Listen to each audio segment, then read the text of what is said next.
Слушаме од почеток уште на вечернава служба, во мир на Господа се помолиме. Утре е ктенијата прва на литургијата, пак прво ќе има во мир на Господа да се помолиме. Што е мирот? Зошто ни е потребен мирот за да се молиме на Господа?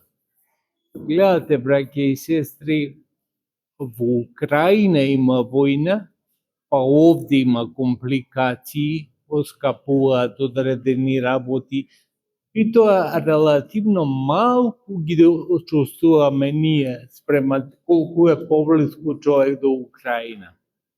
Во Иран има војне или нема мир, и таму ги осеќаме уште повеќе последиците зашто нафтата и бензинот одат многу високо. Цените одат многу високо. Мирот, браќа и сестри, не е само мир телесен, односно мир помеѓу државите или мир помеѓу соседните земји. Мирот прво почнува во нас и затоа се молиме за мир. Мир треба да имаме сами со себе, за да имаме мир и со другиот, со комшијата, со ближниот. Меѓутоа, една работа сигурно на сите ни е јасна, затоа што сме почувствувале немир од страна на другиот. Дали било правилно или неправилно критикувањето наше. Секогаш не возбудило тоа. Ако ние сме му направиле неправда на другите, може би лесно ќе ја заборавиме. Ама тој како го доживува тоа? Тој како би се однесувал кога сваќа дека неговиот ближен е против него? Тој немир кој го создаваме кај другите не поднослив е нити за Господа, и затоа ни вели, ако имаш нешто против братот свој, остави го дарот, како што оде носиме дар кога дојдеме во црквата. Остави го дарот, не го принесувај, значи, оди помири се прво со братот свој, а после принеси го дарот. Зашто е неопходно да имаме мир со браќата и сестрите околу нас, за да можеме да принесуваме дарови на Господа. Затоа, браќа и сестри, секогаш да го имаме тоа предвид. Овие двајца апостоли кои денеска ги славиме, Петар и Павле, некојаш сте ги виделе веројатно на иконе, образ до образ, еден до друг. Не знам, не можам да видам со чисто сведоштво за тоа дека тие толку пати се виделе во животот што толку се засакале еден со друг. Меѓутоа науката, пораката која ја принесоа до нас е таква дека заедницата на мирот не прави да бидеме членови во телото Господово. Замислете сега секој од нас да има против братот свој.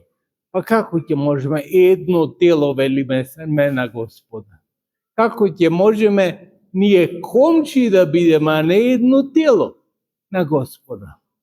Затоа е потребно да им благодариме на овие апостоли кои денес ги славиме, на сите апостоли секако. Оти ни ја пренесаа најважната порака што може да се пренесе, а тоа е мирот.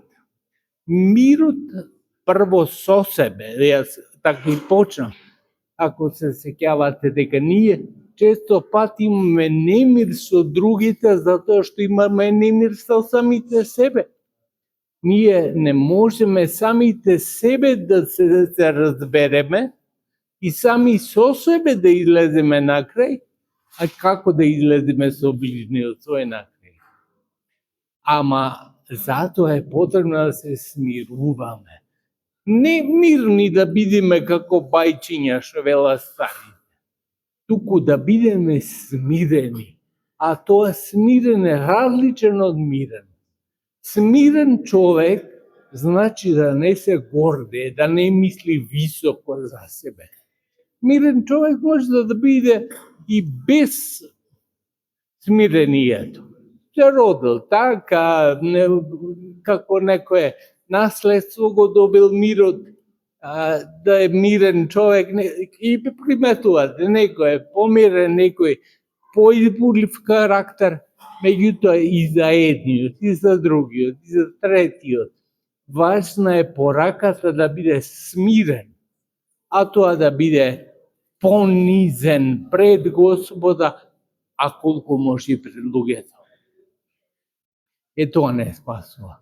Тоа е најважното и тоа го добиваме како порака од овие двајца апостоли. Ако ги читаме посланијата на свети апостол Павле, сите скоро, сите посланија не упатуваат на смирението. Затоа е потребно да бидеме смирени, а тоа значи, ако може да бидеме мостови. А по мостот што правиме, газиме? Ама рекол некојаш мостот, зошто ме газиш?